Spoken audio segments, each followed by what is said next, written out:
एक जो लड़का है वह एक लड़की से प्रेम कर बैठता है और वो जो लड़की है वह भी उस लड़के से प्रेम कर बैठती है। दोनों एक दूसरे के साथ पूरा 11 महीनों तक एक पति पत्नी की तरह रहते हैं। लेकिन फिर 11 महीने के बाद लड़के को पता चलता है कि जिस लड़की के साथ हम रह रहे हैं दरअसल वो लड़की तो है ही नहीं, वह एक भूत है, वह एक प्रेत आत्मा है। नमस्कार, प्रणाम, मैं दीपक कुमार यादव। कहानी के इस नए एपिसोड में आप सभी का बहुत बहुत स्वागत है। वीडियो देखने से पहले थोड़ा सा वीडियो को लाइक कर दीजिए ताकि ये वीडियो थोड़ा और लोगों तक पहुंच जाए। और अभी तक अगर आपने हमारे इस चैनल को सब्सक्राइब नहीं किया है तो प्लीज़ हमारे चैनल को सब्सक्राइब कर दीजिए। दोस्तों, यह कहानी है बिहार का, जहाँ की 25 साल का एक लड़का जिसका कि नाम हेमंत है, वो व्यापारी का काम करता है। व्यापारी का मतलब कि जो गेहूँ हो गया, मक्का हो गया, सरसों हो गया, मतलब कि किसान के यहाँ जो उपज होता है उसको किसान के यहाँ से ख़रीद के और फिर मंडियों तक ले जाना। 25 साल का एज है, बीएससी फाइनल ईयर में है। ऐसे ये काम इसलिए ये करता है क्योंकि इसके जो पिता हैं वो यही काम करते हैं, तो चूँकि वो अभी अस्वस्थ चल रहे थे तो ये उनको काम में हाथ बटाता है। इसका काम का शेड्यूल ऐसा होता है कि ये किसान के यहाँ से किसी भी लेवल से सामान ला सकता है। कहने का मतलब है कि अगर 100 कुंटल भी लाना हो तो ये ले आता है, लेकिन अगर 1 कुंटल भी लाना हो तब पर भी ले आता है। 100 कुंटल लाना होता है तो पिकअप वाहन जो होता है उससे सामान को लेके आता है। लेकिन अगर 1 कुंटल की बात हो तो अपने बाइक पे ही, मोटरसाइकिल पे ही जाता है और सामान लेके चला आता है। ऐसा नहीं है कि ये ज़्यादा ही सामान खरीदता है, कम से कम भी अगर इसको सामान मिलता है, 1 बोरा भी सामान मिलता है, 1 कट्टा भी, तो ये सामान लेके चला आता है। वही इसको एक गांव से सरसों लाना था और सरसों लाना था 2 बोरा, 2 जो कट्टा होता है। ये जाता है, मोटरसाइकिल लेके जाता है और वहाँ से सामान खरीद के और लाद लेता है। तो जहाँ इसका घर था और फिर जहाँ से सामान लाया था, वो दोनों के बीच की दूरी लगभग थी 10 किलोमीटर और बीच में पूरा सुनसान इलाका था। जिस प्रकार से आप पीछे देख रहे होंगे, पूरा सुनसान इलाका। मई का महीना है, आप जानते हैं कितना गर्मी होता है मई के महीने में, और फिर ऊपर से लगभग 12 बज रहा है, गर्मी बहुत तेज़ है। तो दोनों के बीच में एक नहर गुजरता है। नहर पूरी तरीके से सूखा हुआ था और नहर के बीच से एक रास्ता जाता था जो कि शॉर्टकट भी था, क्योंकि जब भी पानी आता है तो रास्ता क्लोज हो जाता है, लेकिन जब भी सूखा का समय आता है तो रास्ता चालू हो जाता है। लोगों को शॉर्टकट होता है, आसानी से लोग आ जाते हैं। और ऐसे पुल है तो पुल से आने में थोड़ा ज़्यादा घूम के आना पड़ता है, तो ये शॉर्टकट ही जा रहा होता है। तो नहर में तो ये अपने गाड़ी को ले जाता है, लेकिन नहर के बाद जो चढ़ाई होता है वो चढ़ाई चढ़ते समय मोटरसाइकिल में छोटा सा कोई ख़राबी आ जाता है तो मोटरसाइकिल बंद हो जाता है। बंद होता है तो कई बार चालू करने की कोशिश करता है, लेकिन वो चालू हो नहीं पा रहा था। अब गर्मी इतनी ज़्यादा तेज़ है कि अब ये एक बार 2 बार प्रयास किया कि हम इसको यहीं पे ठीक करें, लेकिन इसको ऐसा लगा कि हम यहाँ इसको ठीक नहीं कर पाएंगे और हम परेशान हो जाएंगे, क्योंकि गर्मी इतनी ज़्यादा तेज़ थी। चल के तो आ रहा था, जब चल रहा था बाइक से तो फिर हवा लग रहा था, लेकिन रुक जाने के बाद पूरा शरीर पे पसीना चलने लगता है। अब ये इधर उधर लोगों को देखने लगता है कि कहीं कोई आ जाए तो थोड़ा धक्का मार दे, ये चढ़ाई है, ये चढ़ जाए, क्योंकि चढ़ाई चढ़ने के बाद थोड़ी दूर आगे एक पेड़ था। तो ये सोच लेता है कि उस पेड़ के पास जाएंगे और वहीं रुक के आराम से छाँव में गाड़ी को ठीक करेंगे, क्योंकि यहाँ इस तेज़ गर्मी में हम रुक नहीं पाएंगे, हम ठीक नहीं कर पाएंगे। अब क्या होता है कि बहुत इंतज़ार करने के बाद इसको लगता है कि इस गर्मी में इस सुनसान जगह पे कोई आने वाला है नहीं। फिर देखता है कि चलो कोई बात नहीं, कट्टा को उतार देते हैं और बाइक तो हम अकेले भी चढ़ाई को चढ़ा सकते हैं धक्का मार के। वो उतार रहा होता है, जो रस्सी बांधा हुआ था, कट्टा जो था उसको खोल रहा होता है। इतने में क्या देखता है कि एक बहुत ही खूबसूरत लड़की, मतलब कि उतना खूबसूरत लड़की कि उतनी गर्मी में कोई भी चेहरा पे, मतलब कि चेहरा लाल हो जाए, काला पड़ जाए, लेकिन उतना तेज़ धूप है, पसीना चल रहा है उस लड़की के चेहरे पर, लेकिन जो पसीना है वो सुंदरता को और बढ़ा रहा है। लग रहा है कि जैसे हैवी जो मेकअप होता है, तो हैवी मेकअप में ऐसा है कि जब पसीना चलता है तो और उसका ग्लेजिंग बढ़ जाता है। उसी प्रकार से वो लड़की दिख रही थी, पूरा चेहरे चमक रहा था, गजब की सुंदर थी। यह 25 साल का था और वो जो लड़की थी वो महज 22 से 23 साल की थी। इसको एक आदमी चाहिए था, कोई चाहिए था, व्यक्ति चाहिए था जो इसको थोड़ा सा सहायता करे, थोड़ा सा धक्का मारे। लेकिन चूंकि लड़की इतनी ज़्यादा खूबसूरत थी तो उसको ये निहारने लगता है, और लड़की जा रही है बगल से तो ये निहार रहा होता है जैसे जैसे वो जा रही है। ये हिम्मत नहीं कर पाता है कि इस लड़की को हम कहें कि आप थोड़ा हमें सहायता कर दीजिए। लेकिन लड़की थोड़ा आगे जाने के बाद रुक जाती है और कहती है कि शायद आप परेशान हैं, मैं आपकी कुछ मदद करूं। ये कहता है कि जी परेशान तो हूँ, थोड़ा सा धक्का अगर मार देते तो, थोड़ा सा आप इशारा दे दीजिए, ज़्यादा जोर लगाने की नहीं है, बस इशारा दे दीजिए। थोड़ा सा खराबी आ गया है गाड़ी में तो वहाँ छाँव है तो वहाँ जाके हम बनाएंगे, क्योंकि यहाँ बर्दाश्त नहीं हो रहा है गर्मी। तो लड़की कहती है कि ठीक है मैं धक्का मार देती हूँ। वो पीछे से धक्का मारती है, ये भी जोर लगाता है और वो जो मोटरसाइकिल है आसानी से वो जो चढ़ाई था वो चढ़ जाता है। थोड़ा और तक देर तक धक्का मारती है, जहाँ तक वो पेड़ है वहाँ तक धक्का वो मार देती है कि ये कहता है कि छोड़ दीजिए मैं अब लेके चला जाऊँगा। तो ये कहते कोई बात नहीं, आप चलिए वहाँ तक पेड़ तक मैं धक्का मार देती हूँ। वहाँ जाता है और फिर ये जो लड़का है हेमंत है, ये धन्यवाद देता है कि आपका बहुत बहुत धन्यवाद।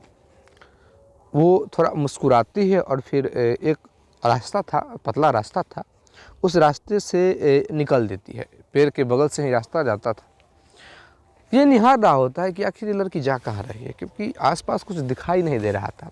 बहुत दूर तक ये देखता है लेकिन कोई ऐसा घर कुछ ऐसा दिखाई नहीं दे रहा था, और उसी रास्ते से वो जा रही है। फिर सोचता है कि चलो कोई बात नहीं, होगा, जैसे हमें दूर जाना है इसे भी दूर जाना होगा। वो वहाँ से फिर थोड़ा आराम करके और बाइक ठीक हो जाता है, बाइक ठीक करके फिर घर चला जाता है। लेकिन जब घर जाता है तो इसके मन से उस लड़की का चेहरा हट नहीं रहा था, क्योंकि लड़की को जब ये धन्यवाद दिया था तो लड़की जो मुस्कुराई थी ये इसके अंदर बस गया था, और फिर ये भी सोच रहा था कि उस लड़की ने मुझे धक्का मारा। मतलब उसके बारे में थोड़ा थोड़ा ये सोचने लगा। संजोग बस क्या होता है कि रात में जिस गांव से ये सरसों लेके आया था उसी गांव से कॉल आ जाता है कि 10 क्विंटल गेहूँ बेचना है। ये कहता ठीक है हम कल आ रहे हैं। चूँकि 10 क्विंटल है तो 20 कट्टा होगा, तो 20 कट्टा नॉर्मली सी बात है कि वो पिकअप वाहन पे ही आएगा।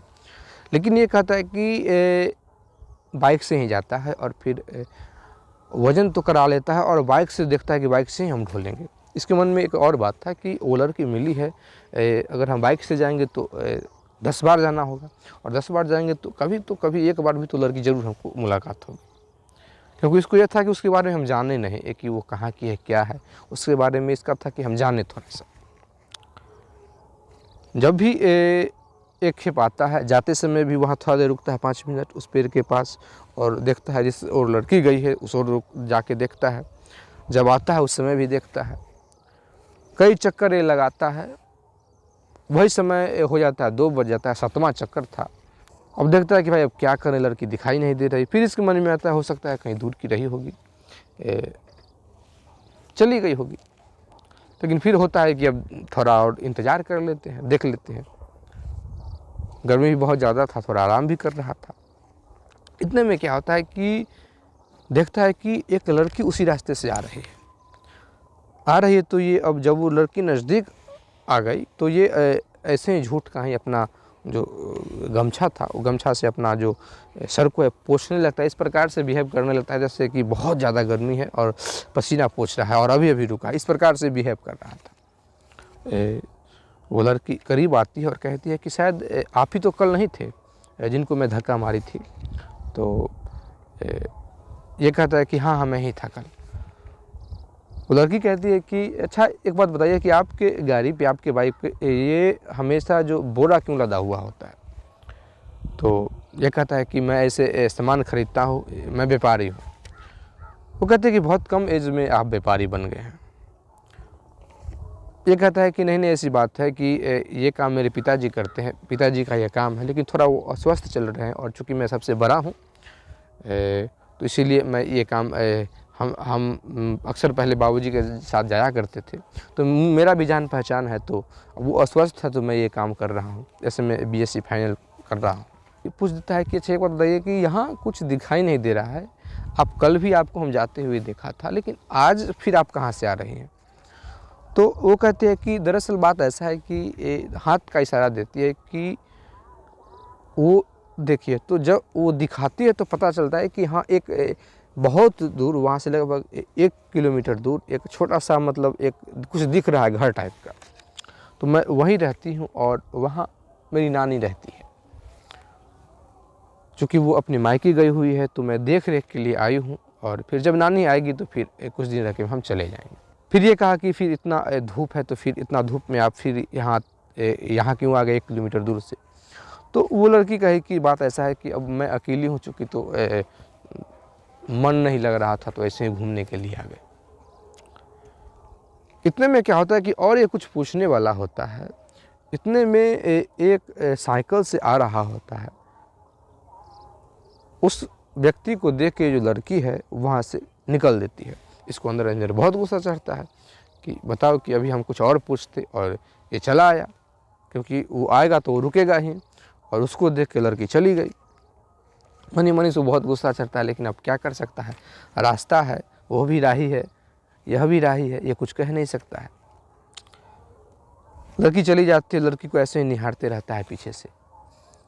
फिर घर आता है। जब घर आता है तो आज थोड़ा ज़्यादा ही हो गया था, क्योंकि आज इसने बात भी किया था, और बात किया और थोड़ा इस पे प्रभाव जमने लगा। इसको बहुत अच्छा लड़की लगने लगी थी। आज और भी ज़्यादा खूबसूरत वो लड़की लग रही थी। और फिर जब उससे बात कर ले तो रात में स्वप्न भी देख लेता है। कल चूँकि कोई काम नहीं था इसको, लेकिन अपने आप को ये रोक नहीं पाता है। अपना बाइक उठाता है और फिर उसी पेड़ के पास चला आता है। बहुत समय तक इंतज़ार करता है, बहुत समय तक, वही लगभग फिर 12-1 बज जाता है, क्योंकि आ तो ये 10 बजे ही गया था। फिर जब 12-1 बजता है, पूरा तेज़ धूप है, पूरा जो रास्ता है पूरी तरीके से बंद हो जाता है, सुनसान हो गया, इतना तेज़ धूप होने के कारण।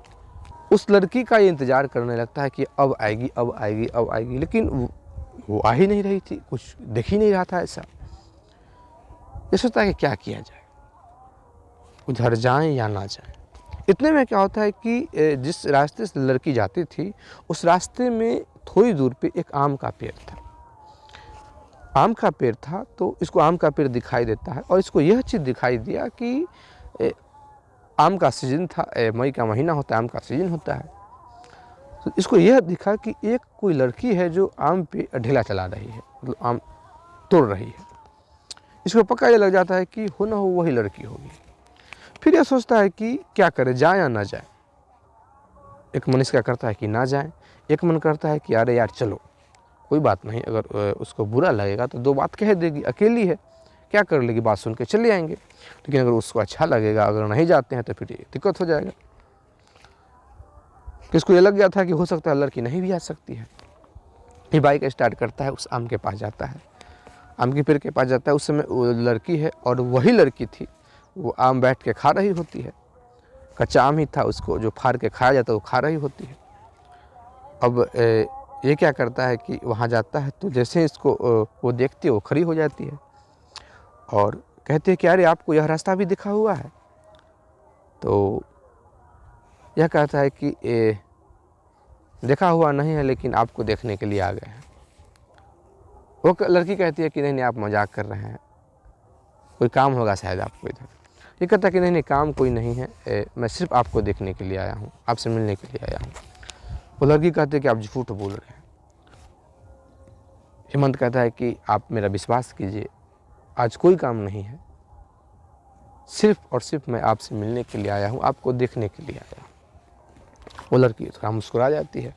फिर वो आम खा रही होती, कच्चा आम, एक टुकड़ा जो है उसके हाथों में था, तो वो बढ़ा देती है। अब क्या चाहिए इसको, ये बहुत खुश हो जाता है और खुशी से वो खा लेता है, आम खाता है। फिर इसके मन में आता है कि इसको थोड़ा बात करें, और फिर यहाँ बात करेंगे फिर कोई ना कोई आ जाएगा।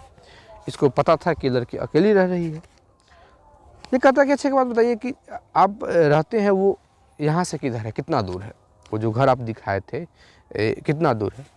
तो लड़की क्या करती है कि एक थोड़ा पेड़ से ओत में था, मतलब ठीक से दिखाई नहीं दे रहा था, थोड़ा बाहर निकल के, और लड़की कहती है कि ये देखिए यहाँ से 200-300 मीटर दूर एक घर था, पुराना सा घर था। कहते हैं कि मैं इसी में रहती हूँ। हेमंत कहता है कि मुझे थोड़ा प्यास लग गया है, क्या आपके घर में पानी होगा? वो लड़की कहती है कि पानी तो है, चलिए पिलाते हैं। ये बाइक स्टार्ट करता है, लड़की पीछे बैठती है। ये अब खुशी से पागल हो रहा था कि भाई जो लड़की के बारे में हम इतना सोचे, इतनी खूबसूरत लड़की मेरे बाइक पे बैठी हुई है, मोटरसाइकिल पे बैठी हुई है। इसको एक अजीब सा फीलिंग आ रहा था। ये उस घर पे जाता है, लड़की जो है पानी लेके आती है, देती है इसको। पानी लेके आती है तो ये पानी लेते समय थोड़ा सा हाथ टच कर देता है। जैसे ही टच करता है तो इसको भी लगता है करंट सा झंझना कि, उस लड़की को भी लगता है। वो लड़की शर्मा के बैठ जाती है। ये पानी पीता और कहता है कि क्या आपको डर नहीं लगता अकेले यहाँ? लड़की कहती है कि कभी कभी लगता है, लेकिन ऐसे डर नहीं लगता, आप हैं साथ में तो कोई डर नहीं है। हेमंत कहता है कि नहीं नहीं, मैं ये कह रहा हूँ कि क्या मुझसे डर नहीं लगता है? एक अनजान लड़का, आप अकेले हैं, मैं आपके साथ हूँ, कोई देख ले। वो लड़की कहती है कि आप अभी भी अपने आप को अनजान मान रहे, बड़ा ताज्जुब है। ये लड़का कहता है कि बात ऐसा है कि हम अनजान भी नहीं हैं और फिर जान पहचान भी हमारी नहीं है, क्योंकि हम अभी तक आपका नाम नहीं जानते हैं, आप हमारा नाम नहीं जानते हैं। वो लड़की कहती है कि भले आप मेरा नाम जाने या ना जाने, लेकिन मैं आपका नाम जानती हूँ। तो थोड़ा चौंक जाता है कि भाई आप मेरा नाम कैसे जान गए? तो वो लड़की कहती है कि आपकी बाइक पे लिखा हुआ है हेमंत। तो ये मुस्कुरा देता है, फिर पूछता है कि अच्छा आप अपना नाम बताइए। वो लड़की कहती है कि मेरा नाम पूनम है। पूनम कहते हैं तो ये कहता है कि लग रहा है कि मैं आपका नाम, ये नाम थोड़ा मुझे सुना सुना सा लगता है, क्योंकि यह नाम कई बार मेरे सामने से गुजर चुका है। पूनम कहती है कि बात ऐसा है कि यह नाम सिर्फ मेरा नहीं है, हमारे जैसी लाखों लड़कियों का नाम पूनम है। तो ये भी मुस्कुराता है, वो भी मुस्कुरा देती है। फिर थोड़ा देर रुकने के बाद ये कहता है कि ऐसा मुझे लग रहा है कि आपके जैसा या आपको ही हम पहले भी कहीं देखे हैं, मतलब ऐसा नहीं है, लेकिन याद नहीं है ठीक से, लेकिन लग रहा था कि आपसे कुछ चेहरा मैच होता हुआ किसी को हम देखे हैं कभी। पूनम कहती है कि होता है कभी कभी कि जिससे आप मिलते हैं तो लगता है कि हम ऐसा व्यक्ति को कहीं देख चुके हैं, क्योंकि बहुत लोगों का जो कुछ कुछ शक्ल है वो आपस में मिलता जुलता रहता है। फिर दोनों में आपस में बातचीत होने लगता है। काफ़ी देर बात होने के बाद चूँकि अब समय हो गया था, शाम होने को था, तो लड़की कहती है कि कल हमारी नानी आ जाएगी, तो शायद हम कल से हम आपको दिखाई ना दें या हम आपसे मिले ना, बाहर ना आए। चूँकि आँखों आँखों में ही दोनों में बहुत सारी बातें हो गई थी, तो ये जो हेमंत है यह पूनम से कहता है कि आप ऐसे मत बोलिए, क्योंकि आपको थोड़ा समय तो हमारे लिए निकालना ही पड़ेगा। अगर इस बीच रास्ते में अगर छोड़िएगा तो ये अच्छा बात नहीं है। पूनम कहते हैं कि मैं क्या कर सकती हूँ, अब नानी आ जाएगी तो हम बाहर निकल नहीं पाएंगे। हेमंत कहता है कि देखिए ये तो आप पर निर्भर करता है कि आप क्या करेंगे, लेकिन कल शाम को थोड़ा अंधेरा होने पे हम जिस आम के पेड़ तर वो आया था कि हम उसी पेड़ के पास हम आएंगे और आपको आना होगा। पूनम कहते हैं कि मैं नहीं आऊँगी। हेमंत कहता है कि मैं आऊँगा, आपको आना होगा, आइएगा, नहीं आना होगा, नहीं आइएगा, जैसे ही थोड़ा रात होगा हम आ जाएंगे। कल होता है, पूरा दिन इसको मन नहीं लगता है कि अब जाना है, अब जाना है। फिर ये भी सोच रहा था किस प्रकार से आगे बात को बढ़ाना है, क्या बात करेंगे क्या नहीं करेंगे। शाम होता है, पूरा अपना तैयार होने लगता है, थोड़ा अंधेरा होता है, घर से निकलता है, उस आम के पेड़ के नीचे जाके बैठ जाता है उस आम के नीचे। तो बहुत समय तक इंतज़ार करता है, लेकिन किसी का कुछ पता नहीं है। फिर अजीबोगरीब एक जानवर की तरह आवाज़ मुंह से निकालने लगता है, ताकि वहाँ उसको पता चले, वहाँ तक आवाज़ जाए। इतना ज़ोर से चिल्लाता है कि 200 मीटर दूर तक आवाज़ जाए। फिर थोड़ा आगे भी बढ़ता है और आवाज़ देने की कोशिश करता है। किसी का नाम नहीं ले रहा था, लेकिन ऐसे ही बोल रहा था, जैसे उसको ये लगे कि जहाँ कोई आ गया है। थोड़ी देर बाद क्या होता है कि पायल का जो आवाज़ है वो आने लगता है, छम छम का। ये खुश हो जाता है क्योंकि यह उसकी ही पायल का आवाज़ था, क्योंकि 2 दिन में ये इतना इसको लगा था कि ये उसका ही पायल का आवाज़ हो सकता है। वो लड़की भी पायल पहनती थी। ये फिर आके पेड़ के पास बैठ जाता है। वह आती है, अंधेरा है लेकिन थोड़ा-थोड़ा उजाला था, क्योंकि पूर्णिमा एक दिन बाद था तो थोड़ा-थोड़ा उजाला हो गया था। यह भी लड़की को देखता है, लड़की भी इसको देखती है। काफ़ी समय तक दोनों एक दूसरे को देखते रहते हैं। काफ़ी समय देखने के बाद अपने आप पे दोनों कंट्रोल नहीं कर पाते हैं और एक दूसरे के गले लग जाते हैं। जब एक दूसरे को दोनों गले लगते हैं तो फिर दोनों बैठते हैं। हेमंत बैठता है और हेमंत के गोद में ये जो पूनम है सर रख देती है। ऐसे ही बातचीत चल रहा है और बातचीत इस कदर चलता है कि पूरा रात निकल जाता है बातचीत करने में। लड़की भी अपने बारे में बताने लगती है, हेमंत भी अपने बारे में बताने लगता है। ज़्यादातर यह चर्चा हो रहा था कि मैं जब घर गया आपको देखा तो मैं ये सोच रहा था। लड़की भी कहती है कि मैं भी देखा तो मैं आपके बारे में ये सोच रही थी। लड़की भी बताती है कि मैं दूसरा दिन इसीलिए आया क्योंकि मुझे लगा कि शायद आप फिर मिल जाएंगे। सारी बातें होने लगती है, पक्षी बोलने लगता है। तो फिर ये लोग टाइम देखते हैं तो पता चला कि भाई 4 बज गया। तो पूनम कहती है कि अब हम जाते हैं क्योंकि नानी जग जाएगी। यह भी कहता है कि हाँ मैं भी अब चलना चाहिए क्योंकि कोई फिर देख लेगा हम लोगों को। हेमंत कहता है कि हम फिर आएंगे कल। पूनम फिर कहते हैं कि मैं अब कल नहीं आ पाऊँगी। हेमंत कहता है कि आपको आना ही होगा, आप आइए ना आइए लेकिन मैं तो आऊँगा। कल होता है, कल भी मिलता है, कल भी उसी प्रकार से बातचीत होता है। सुबह हो जाता है। लगातार 5-6 दिन मिलने के बाद एक दिन क्या होता है कि हेमंत जो है जो थोड़ा आगे बढ़ना चाहता है। साथ में है, वो गोद में है, सर रखे हुए, थोड़ा आगे बढ़ना चाहता है, उसके साथ रिलेशन में आगे बढ़ना चाहता है। क्योंकि दोनों का स्थिति इस प्रकार से हो गया था कि दोनों से अपने आप पे कंट्रोल नहीं हो रहा था। दोनों चाह रहे थे कि हम एक दूसरे में खो जाएं।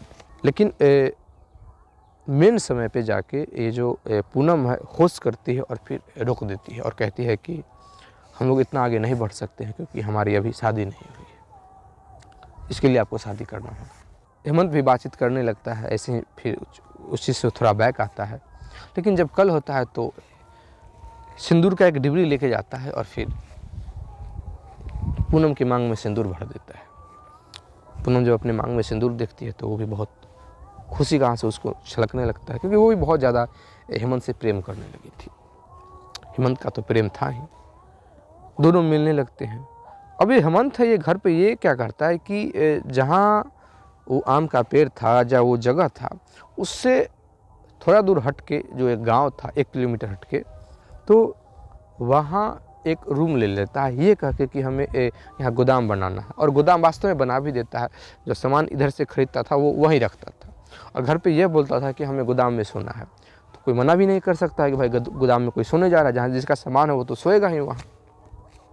तो हर रोज़ खाना खा के निकलता था और फिर गोदाम पे 2 मिनट रुकता था और फिर सीधा चलाता था आम के पेड़ के पास। वही शेड्यूल था। फिर सुबह जब होने वाला था तो वहाँ से निकल देता था। दोनों का ऐसा होता है कि पूरा 11 महीना तक हर रोज़ मिलते हैं। ऐसा नहीं एक दिन भी बीच नहीं हुआ। इसने कभी पूछा भी नहीं कि तुम घर कब जाओगी। फिर लड़की ने कभी बताया भी नहीं पूनम ने कि हमें घर भी जाना है। दोनों हर रोज़ मिलते हैं। क्या ठंडा क्या बरसा, बरसात हो रहा है, वर्षा हो रहा है, लेकिन दोनों मिल रहे हैं। एक अलग प्रकार से दोनों का प्रेम था। दोनों साथ में 11 महीने तक रह जाते हैं। तो एक दिन ये जो हेमंत है वो जब सुबह होने वाला होता तो वो कहता है कि शायद हो सकता है कि हम कल ना आए, क्योंकि कल मुझे कोर्ट में जाना है, कोर्ट में गवाही देने जाना है। तो पूनम कहती है कि किस चीज़ का केस है। तो कहती है एक छोटा सा लफड़ा मेरे साथ नहीं है, बस एक घटना हो गया था, घटना घट गया था। छोड़ी वो सब चीज़ के यहाँ चर्चा करना ठीक बात नहीं है।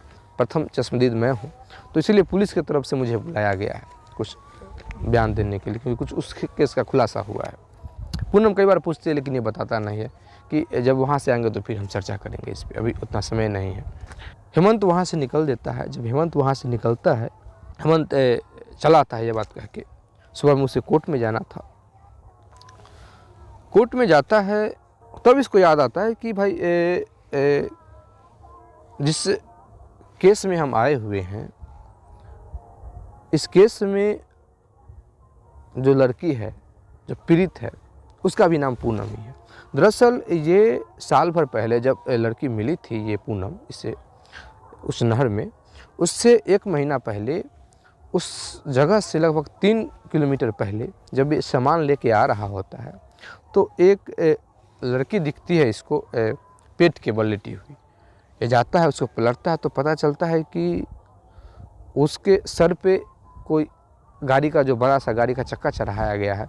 फेस को पूरी तरीके से कुछ दिखाई नहीं दे रहा है, कि पहचान में नहीं आ रहा है कि यह कौन है, और वो मर चुकी है। या आनन फानन में लोगों को जमा करके पुलिस को कॉल करता है, पुलिस को इन्फॉर्म मिलता है। फिर कुछ समय बाद जब ये बात फैलता है तो लड़की के परिजन भी आते हैं। वो चेहरा से तो नहीं लेकिन कपड़े से पहचान करते हैं। तो इसको लगा कि हाँ पूनम, शायद हम यही सुने थे नाम, इसीलिए हमको याद आया। दरअसल केस का एक खुलासा हुआ था। उस समय तो सभी को लगा था कि यह एक एक्सीडेंट है, लेकिन पुलिस जब इस बात की जांच पड़ताल की तो पता चला कि यह जो लड़की जो मरी थी, ये जब अपने कॉलेज में पढ़ती तो एक लड़का इसको तंग करता था। वो तंग करता था तो तंग से अजीज आके कुछ लड़कों के सामने में, स्टूडेंट के सामने में उस लड़के पे थप्पड़ चला दी थी। वो गुस्सा उतारने के लिए अपने 2 साथी के साथ इसको एक दिन किडनैप करता है और फिर एक सुनसान जगह पे ले जाता है और उसके साथ गलत करना चाहता है, लेकिन गलत नहीं कर पाता है, गला दबा के मार ही देता है। और फिर लाता है और फिर रास्ते पे छोड़ के उस पर गाड़ी चढ़ा देता है, ताकि सबको यह लगे कि एक्सीडेंट है। लेकिन जब पुलिस के द्वारा और वकील के द्वारा उस लड़के से यह पूछा जाता है कि तुमने आखिर गला दबाया कहाँ, वो जगह कहाँ है, तो हेमंत इस बात से ताज्जुब होता है कि वह उसी जगह के बारे में बता रहा था जहाँ लड़की रहती थी, जहाँ लड़की का घर था, कि मैं उसी घर में लड़की का गला दबाया हूँ, क्योंकि वो सुनसान जगह, वहाँ कोई नहीं रहता है। अब इसको बड़ा ताज्जुब होता है कि भाई वहाँ तो रहता है, लड़की रहती है, इसकी नानी रहती है, लेकिन कुछ बोलता नहीं है कि मैं जितना काम करने आया हूँ मैं उतना ही काम मुझे करना है। बहस चलता है, फैसला होता है, फैसला में उसका सज़ा हो जाता है। जो लड़की मरी थी उसकी बहन भी अदालत में पहुंची हुई थी, तो उस लड़की को ये देखता है। तो जैसे ही उस लड़की को देखता है तो थोड़ा सा ये सोच में पड़ जाता है, क्योंकि थोड़ा थोड़ा चेहरा जो था वो इसकी जो पूनम थी जिसके साथ ये रहा था उससे थोड़ा थोड़ा मैच कर रहा था। अब क्या होता है कि ये लड़की के पिता के पास, जो लड़की मरी थी उसके पिता के पास ये जाता है और कहता है कि क्या आपकी जो बेटी पूनम है, क्या उसका कुछ फ़ोटो आप हमें दिखा सकते हैं। तो उसके मोबाइल में ही फ़ोटो था। तो कहता है हाँ देखिए। वो जैसे ही मोबाइल में फ़ोटो दिखाता है वो व्यक्ति, तो ये घबरा जाता है, क्योंकि वो कोई और लड़की नहीं थी, वो यही पूनम थी जिसके साथ ये पूरा 11 महीनों तक रहा था। और यहाँ ये है कि वो मर चुकी है। फिर ये पहचाना कैसे नहीं था, जबकि इसने ही प्रथम बार देखा था, क्योंकि ये चेहरा जो था पूरी तरीके से कुचला जा चुका था, तो ये पहचान नहीं पा रहा था। ये लड़की का चेहरा देखा ही नहीं था कि कैसी है, कितनी सुंदर है, कौन सी है लड़की। अब फैसला हो जाता है, वहाँ से आता है, लेकिन इसका अब दिमाग ठीक से काम नहीं कर रहा था कि आखिर क्या करे। फिर जब घर आ रहा होता है तो घर जाके जहाँ इसका गोदाम था वहाँ जाता है और फिर उस जगह के बारे में पता करता है। तो इसको यह बताया गया कि उस जगह में पिछले 10-15 साल से कोई नहीं रह रहा है। यह उस एक व्यक्ति से कहता है कि वहाँ तो एक बुढ़िया रहती है शायद। नहीं, आपको किसने कह दिया कि एक बुढ़िया रहती है? वहाँ कोई नहीं रहता है, पूरा सुनसान जगह है। अब इसको समझ में ही नहीं आ रहा था कि आखिर क्या हो गया। ये अंदर अंदर घबरा गया, क्योंकि जो लड़की से मिला वो लड़की मर चुकी है। ये सोच रहा था कि आखिर मेरे साथ हो क्या रहा है। ये इसका दिमाग काम करना बंद कर देता है। वहाँ जाएं या ना जाएं, क्योंकि ये डेली का रूटीन है कि शाम के वक्त जाना है, रात होगा, अंधेरा होगा तो जाना है। ये 2 दिन तक रह जाता है, सोच में पड़ जाता है। अचानक से थोड़ा अंधेरा होता है, उसी समय में वो लड़की सामने आ जाती है और कहती है कि मैं तुम्हारा बहुत पता ढूंढते ढूंढते यहाँ आया हूँ। तुम 2 दिन से क्यों नहीं आए। थोड़ा घबराता भी है, लेकिन फिर इसका घबराहट कम होता है कि भाई इस लड़की के साथ तो वो रह चुका है। फिर ये कहता है कि अच्छा ये बताओ कि तुम हो कौन। इसका कुछ अजीब अजीब सवाल था, तो फिर वह जो पूनम है वो कहती है कि शायद आपको सब बात पता चल गया है, तो सुन लीजिए मैं वही हूँ। जैसे ही ये बात सुनता है कि मैं वही हूँ तो ये घबरा जाता है। ये कहता है क्या तुम भूत हो। पूनम कहते हैं कि आप जो समझ लीजिए। फिर ये कहता है कि अच्छी बात बताओ कि फिर तुम मेरे पीछे क्यों लग गए। मैंने तो तुम्हारे साथ अच्छा किया, मैंने कोर्ट तक पहुंचाया बात को, जिससे तुमको न्याय मिले। तुमको भी इस बात का संतुष्टि होगा कि जिसने तुम्हारे साथ गलत किया उसको अब न्याय मिल गया है। मैं तो कुछ मदद ही किया हूँ।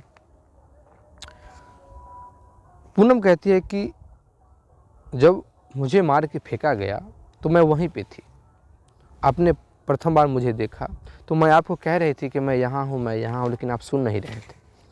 फिर सारे लोग इकट्ठा होते हैं, पुलिस आती है, मेरे घर वाले आते हैं, कोई मुझे सुन नहीं रहा था, कोई मुझे देख नहीं पा रहा था। आप कई बार इस रास्ते से गुजरे हैं, उसके बाद मैं आपके सामने आई हूँ, लेकिन आपने कभी मुझे देखा ही नहीं। लेकिन संजोग बस उस दिन क्या हुआ कि आप जब जा रहे थे तो मैं जब बगल से गुजर रही थी तो मुझे ऐसा लगा कि शायद आप मेरे को देख पा रहे हैं। तो मैं ऐसे ही बोल दी कि कुछ मदद चाहिए, परेशान है, और आपने ये बात सुन भी लिया।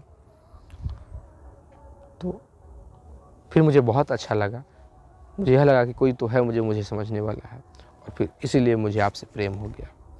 जब ये बात कहती है कि मुझे आपसे प्रेम हो गया तो ये घबरा जाता है।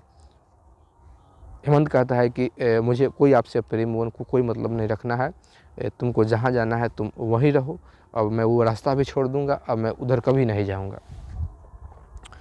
पूनम कहते हैं कि आप ऐसा मत कीजिए, आप मेरे पति हैं, आपने हमसे शादी किया है। या और मतलब टेंशन में आ रहा था कि भाई अब मेरे साथ क्या होगा, कहीं कुछ कर ना दे मेरे साथ। ये हाथ जोड़ने लगता है, पूरा रिक्वेस्ट करने लगता है कि मुझे जान बख्श दो, मेरा जान बख्श दो, हम इन सब चीज़ से अब छुटकारा चाहते हैं। काफ़ी मेहनत करने के बाद लड़की भी रोती है, जो भूत है वो रो रही है, ये भी रो रहा है। तो अंत में जाके उसको भी लड़की को भी, जो भूत थी, उसको भी अच्छा नहीं लग रहा था। तो वो कहती है कि ठीक है, मैं आपको सदा के लिए आपका साथ छोड़ दूंगी, आपके जीवन से निकल जाऊंगी, लेकिन मेरे लिए काम कीजिए कि कम से कम मेरा कल्याण करवा दीजिए। जब कल्याण की बात ये सुनता है तो थोड़ा ये प्रसन्न होता है कि चलो, ये कहता है कि मैं क्या कर सकता हूँ तुम्हारे लिए, ये बताओ, मैं तुम जो कहोगी मैं वो करूँगा, जिससे कि तुम्हारा कल्याण हो और मेरा भी पीछा छूटे तुमसे। वो कहते हैं कि एक जगह बताती है कि वहाँ एक संत रहते हैं, पहुँचे हुए संत हैं, सन्यासी संत हैं, उनके पास आप जाओ।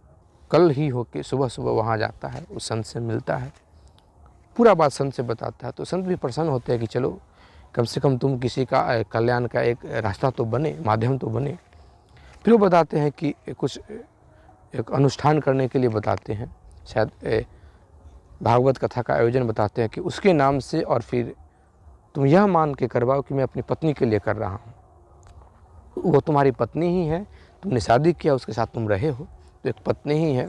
शादी करने के लिए ज़रूरी नहीं कि शरीर का होना ही ज़रूरी है, तुम्हारी पत्नी है, और पत्नी के ही रूप में तुमको सारा चीज़ करना होगा। ये पूरा बात मानता है और चुपचाप कहता है, वो संत कहते हैं कि मैं यहीं पे कर दूंगा, तुम यहीं पे आओ, ताकि किसी को पता भी न चले। वह जाता है और फिर 7 दिन का जो होता है वो किया जाता है, यह मान के कि मैं उसके लिए कर रहा हूँ।